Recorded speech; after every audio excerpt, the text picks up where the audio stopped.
What if the only real mistake in philosophy is thinking you already understand it? The trap isn't a bad argument. It's the way a confident mind can mistake certainty for clarity. Socrates didn't chase after trophies of argument. He hunted for the gaps. The places where our thinking pretends to stand firm while the ground beneath us trembles. He believed that wisdom begins with a posture of uncomfort, not with a fortress of answers. If you want to avoid the common mistakes in philosophy, you start by learning how to question your own questions. SFX, chalk_scribble, 2, to walk Socrates' road. You must learn the art of humility in the very act of asserting something. He would ask you what you mean by virtue, or courage, or justice, and then he would press on, not to prove you wrong, but to reveal where your definitions leak. The danger isn't that you'll end with a bad conclusion. It's that you'll cling to a tidy conclusion that never deserved to be called complete. Philosophy isn't a collection of certainties. It's a discipline of requests for clearer questions. SFX, soft_breathe. 2, let us begin with definitions. The human mind loves labels, but it hates the labor of tracing them to their core. We nod, confident, until a page proves slippery. Does truth belong to the map or the territory? Is truth a claim about reality or a feeling that reality confirms? The mistake is to treat words as walls rather than doors. Socrates showed that when you settle on a definition too quickly, you close off the possibility that your neighbor's experience might demand a different door. SFX, door_creek. 1 in the dialogue with Euthyphro, he presents a simple probe. Piety as a kind of care for the gods, or as something that all the gods love because it's pious. The first impulse is to declare a bright line, to feel the warm rush of being right. The second impulse is to test that line against its own consequences. The moment the line bends under pressure, the definition expands or dissolves. You're not defeated. You're educated. The path to wisdom is paved with moments where your confident stance collapses into a more precise, more careful stance. The stay of mind is not destruction. It's the long, patient sculpting of thought. SFX, heartbeat.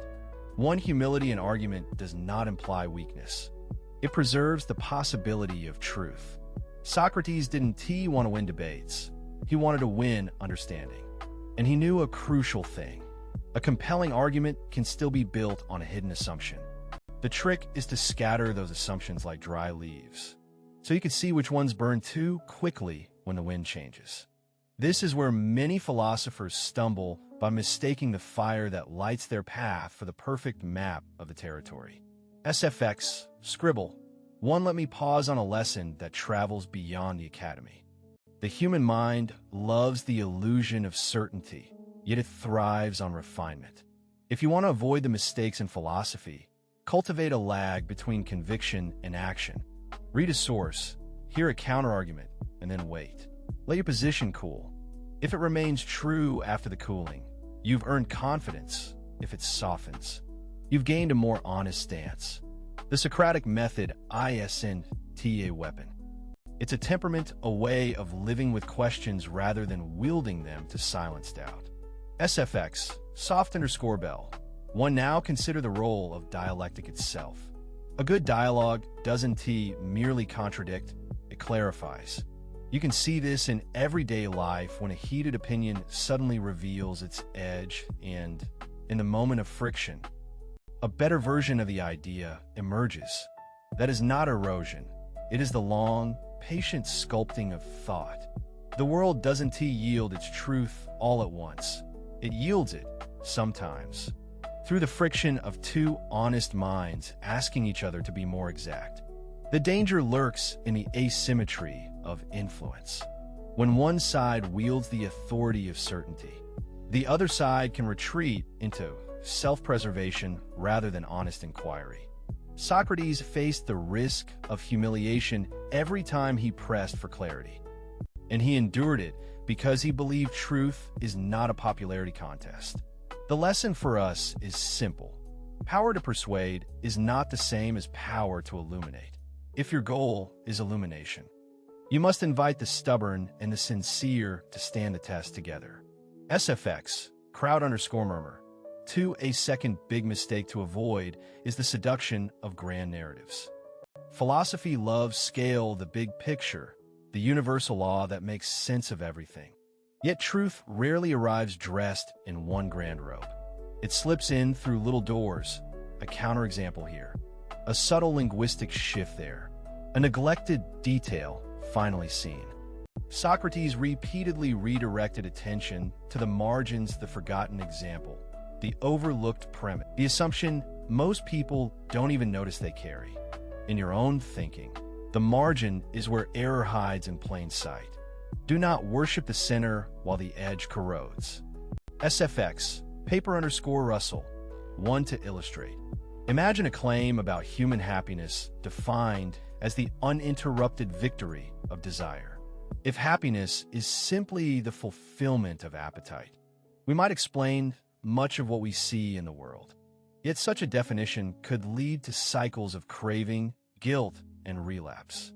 Socrates would push us to test that definition by imagining its consequences across. If the test shows that longing without moderation corrodes the very thing it promises to celebrate, then the definition is inadequate.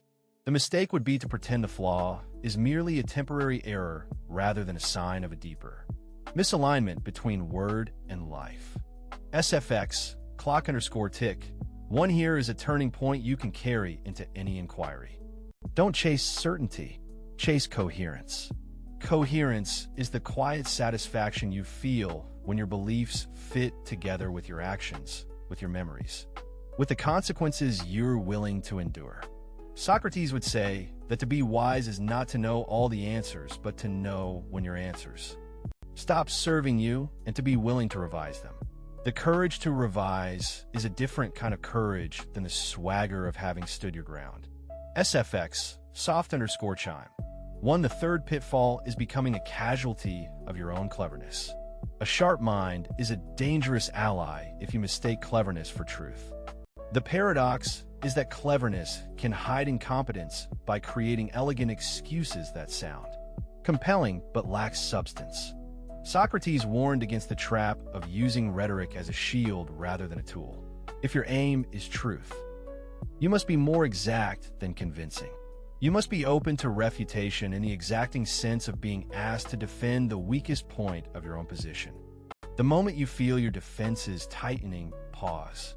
Look for the point you'd least like to defend, then give it your best shot. SFX, breath_fin. 2. Consider the role of evidence.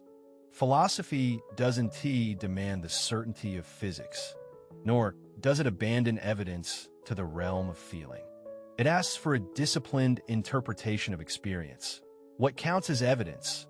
What counts as a good reason?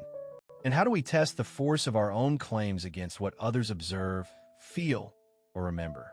Socrates would tell you that the best defense of your view is not an empty rally, but a careful examination of its hinges. If your hinges are weak, you must repair or replace them before you go on. SFX, chalk_scribble. 2. The final turning point I want you to feel is about humility's twin, curiosity.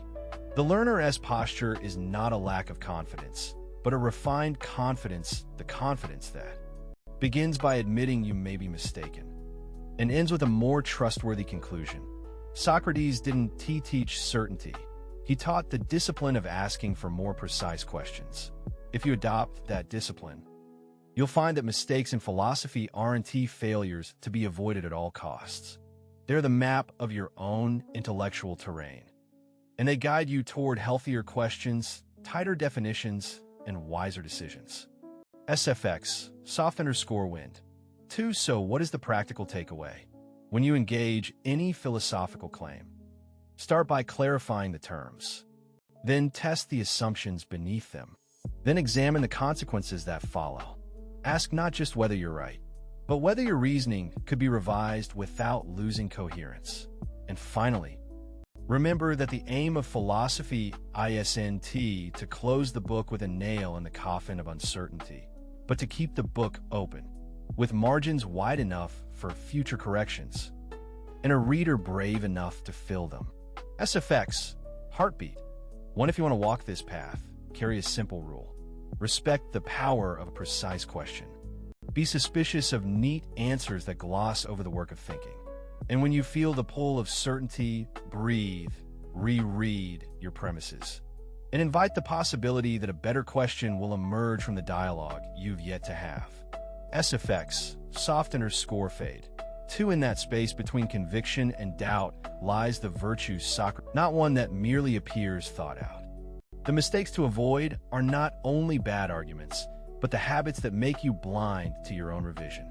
If you practice the patient craft of asking, listening, and refining, you'll discover that wisdom isn't a destination, but a way of being in conversation with reality.